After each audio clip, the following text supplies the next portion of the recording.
rempli de moi. Parce que ce que vous êtes, c'est ce que vous allez perpétuer. Mais oui.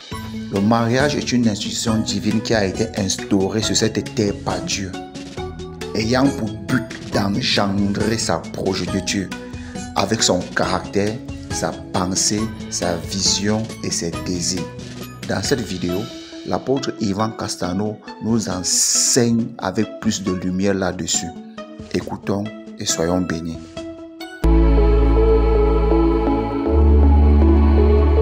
Dieu a créé l'homme à son image, selon sa ressemblance. Et il leur a donné comme mandat le mandat de la domination ou encore du règne sur toute la terre. Aïe, aïe, aïe, dis amen si tu es là. Alors si tu as écouté le PCNC, notamment la formation 201, et si tu as lu la série Né de nouveau pour gouverner de nouveau, ce que tu n'as pas lu probablement, tu as compris que Dieu a créé l'être humain sur la terre pour un but majeur. Et ce but majeur apparaît ou transparaît dans la prière du Notre Père. Cette prière n'est pas une prière à répéter, ce n'est pas une prière à réciter, c'est un modèle profond qui contient d'immenses secrets sur le protocole d'accès à la présence de Dieu.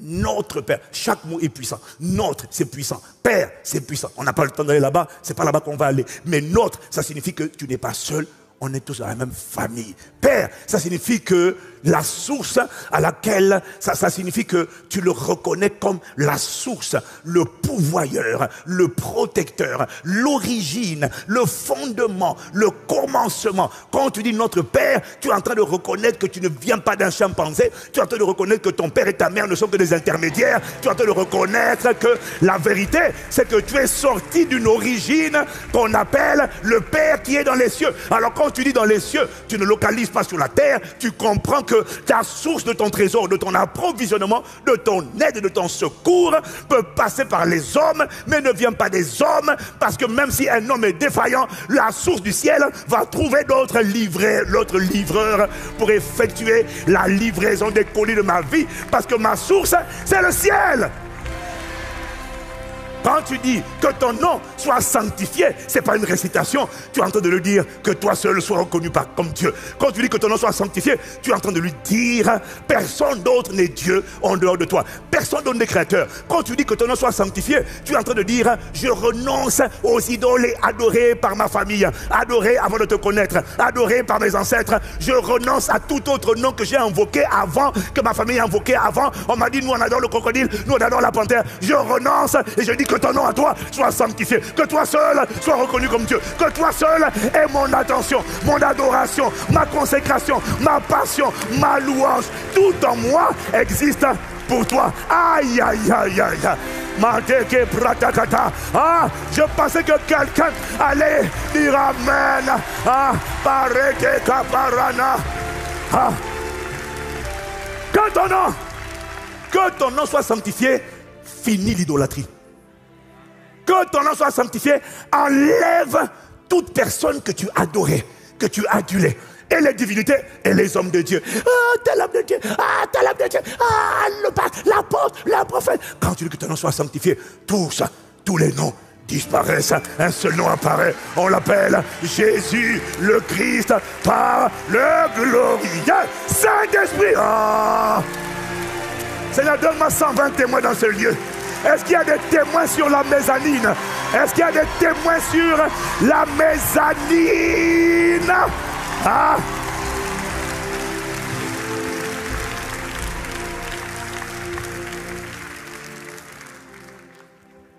Dis amen si tu es là.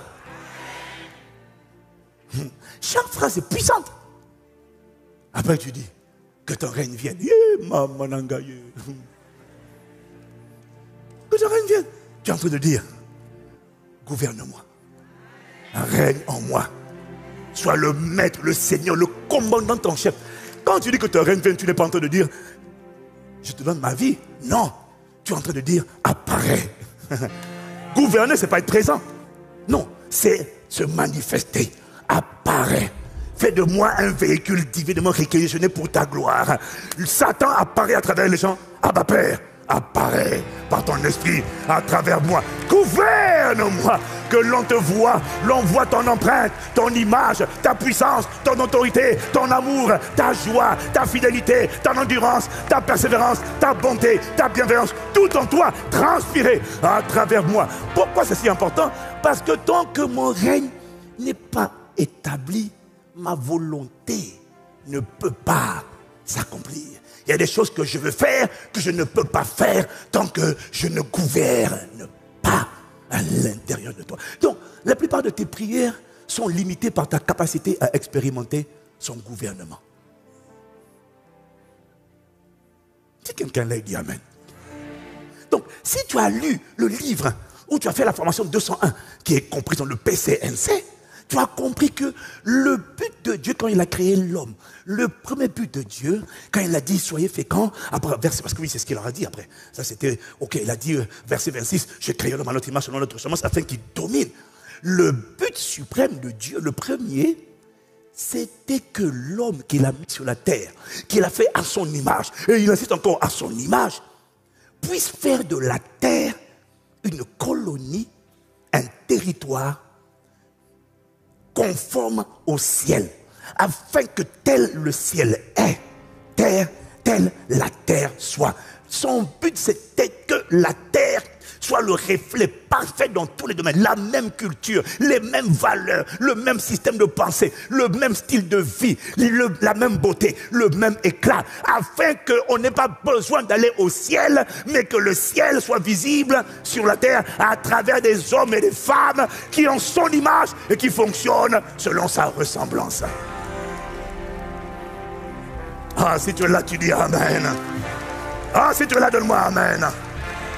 Alors donc tu comprends, le but de Dieu pour l'homme, c'était de gouverner la terre, mais à travers l'être humain. Dieu est au ciel, mais je viens habiter en l'homme, et à travers lui, je fais de la terre une colonie du ciel. Ça c'était le but. Maintenant après, dans ça c'est dans Genèse 1, verset 1, Genèse 1, 28. Puis Dieu les bénit et leur dit, soyez féconds, multipliez, remplissez la terre, assujettissez, dominez. Maintenant, en Genèse 2, il vient prendre l'espèce humaine et il la crée dans deux modèles différents. Et puis il dit, il n'est pas bon que l'homme soit seul, je lui créerai une aide semblable à lui. Et c'est après avoir dit ça qu'il institue le mariage. S'il institue le mariage pour que la femme soit l'aide, le vis-à-vis, pas la personne écrasée, mais la personne équivalente, le complément. S'il institue, il crée l'homme pour qu'il gouverne la terre. Et qu'il lui donne une femme pour l'aider. Ça ne peut pas être pour faire des enfants. Parce que quand il dit ça, il n'y a pas d'enfants. Mais il y a un travail. Quand il dit ça, il n'y a pas de rapport encore. Mais il y a un mandat. Il y a un gouvernement. Il y a une influence. Il y a une souveraineté. Il y a un Dieu qu'on doit voir sur la terre à travers les vases de terre que sont les êtres humains qui ont été créés à son image. Alors bref, tu comprends que, si tu comprends ce que je suis en train de dire, tu comprends que le premier but du mariage, ça ne peut pas être les rapports. Il n'y a pas d'enfant dedans. Le but du mariage, c'est quoi? Le premier? Ah, c'est simple. Il les a mis ensemble, afin qu'ensemble, ils manifestent le règne et la volonté de Dieu sur la terre comme au ciel. C'est tout. Maintenant, je vois qui est en train d'acclamer, je sens des gens malheureux. Tu vois, non. Oui, non, regarde. Regarde les jeunes, regarde. Oh, et moi là. Il n'y a pas toi dedans encore. Il y a son but, son dessin, son agenda. Tu as tenté de chanter. Et moi, tu n'existes pas encore. Alléluia. Je vois des gens qui ont perdu leur sourire. Seigneur, redonne-leur le sourire. Bon, si tu es là, tu dis amen. Donc, le but premier, c'est pas le plus fort, hein, c'est le premier. Le plus fort, c'est le deuxième. Je ne sais pas si j'aurai le temps de le développer. Ah, c'est dans le livre. Donc, le but premier, c'est manifester le règne et la volonté de Dieu sur la terre. Dis amen. C'est important que tu comprennes ça parce que si tu ne comprends pas ça, toutes tes prières sur le mariage n'intéressent pas Dieu. Tant que des gens qui veulent se marier ne veulent pas se marier pour devenir une plateforme visible de manifestation de son règne dans les cœurs et de sa volonté de faire le bien, de guérir, de sauver, de libérer, de briser la tyrannie des ténèbres. Tant que ce n'est pas ça, ta prière et ton désir, toutes tes prières, Dieu s'éloigne. Dieu ne s'intéresse qu'aux prières conformes à sa volonté. Bon, il y a des choses que je saute, mais tout est en détail dans le livre. Amen.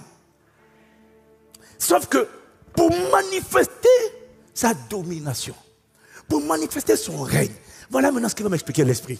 L'Esprit va m'expliquer que moi, pas moi, nous, parce que Dieu est un, mais il est un être trinitaire. Si tu me suis, tu dis Amen. Alors Dieu va m'expliquer que lui, il n'accorde pas le gouvernement, la domination sur la terre à une seule personne. Voilà pourquoi il m'a dit que tous les pays qui sont gouvernés par une seule personne, aucun peuple n'est satisfait. Parce que le gouvernement, ce n'est pas seulement une personne. La notion de domination et de règne, de souveraineté, Dieu sur la terre, Dieu m'a dit, il ne la donne qu'à un conseil. Lui, il opère dans l'univers avec un conseil tripartite, le Père, le Fils, le Saint-Esprit. C'est ensemble qui gouvernent l'univers. Et il m'a dit, en matière de domination, je ne donne jamais la domination à une personne. Je la donne toujours à une notion de au moins 2 ou 3 témoins. Alors il m'a dit, la famille, le mariage, c'est le premier organe de gouvernement que j'ai institué sur la terre afin que monsieur, madame, puisse moi-même, le glorieux Saint-Esprit, ensemble, on devienne la corde à 3 fils qui ne peut pas être rompue et qui est capable d'emmener mon règne et ma volonté sur la terre exactement comme au ciel. Hein? Si quelqu'un suit, me dit Amen. Si cet homme et cette femme sont en parfaite harmonie, en parfaite symbiose, en parfait accord avec moi, il m'a dit, ils sont capables d'engager sur la terre la même dimension de puissance et d'autorité que je déploie dans l'univers. Un homme et une femme avec moi, l'esprit, si les deux ont mon image formée en eux, ils deviennent capables de briser n'importe quelle tyrannie de ténèbres dans leur territoire et d'amener à manifestation mes desseins dans leur époque et dans leur génération. Je n'entends pas bientôt Amen dans la mezzanine.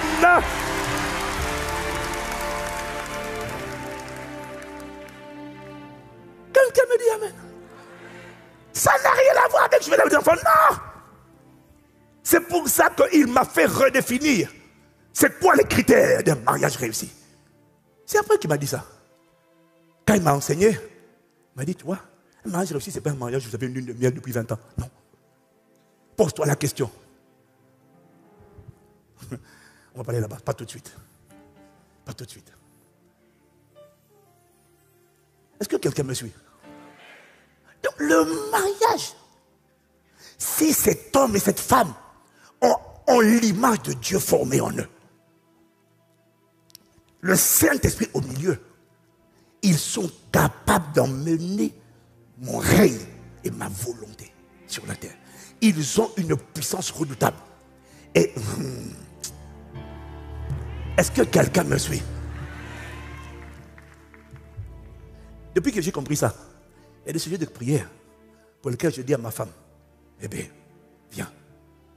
Tout seul, il y a des prières qui ne marchent pas. Regarde même plus tard, il a dit aux disciples, si deux tombent pour s'accordent sur la terre, ce n'est pas une personne. Il y a des choses où il ne faut pas tout seul. Il faut être au moins 2 ou 3 en accord. Pas côte à côte, en accord d'harmonie, en accord de pensée, en accord de cœur, en fusion, en unité, en consécration, en passion, en foi, en audace. On croit tous les deux dans le Dieu de l'impossible. Quand c'est le cas, mettons-nous d'accord. Si l'image de Dieu est en nous, mettons-nous d'accord. La puissance qui va sortir de cette prière est capable d'ébranler le poids de la tyrannie, des dominations des autorités sataniques qui sont assises sur la vie des gens. Depuis que Dieu m'a dit ça, la dernière fois, on a une soeur qui arrivait à Paris et elle avait des migraines. Ça cognait. J'ai dit, ma femme, viens. toi, j'aurais pu dire, je suis l'apôtre qui va... Non, enfin, viens. Paranakato bere, parakatakata. Et c'est ce que j'ai dit. J'ai dit, Père, sur la base de la révélation que tu m'as donnée, je joins ma foi à celle de ma foi.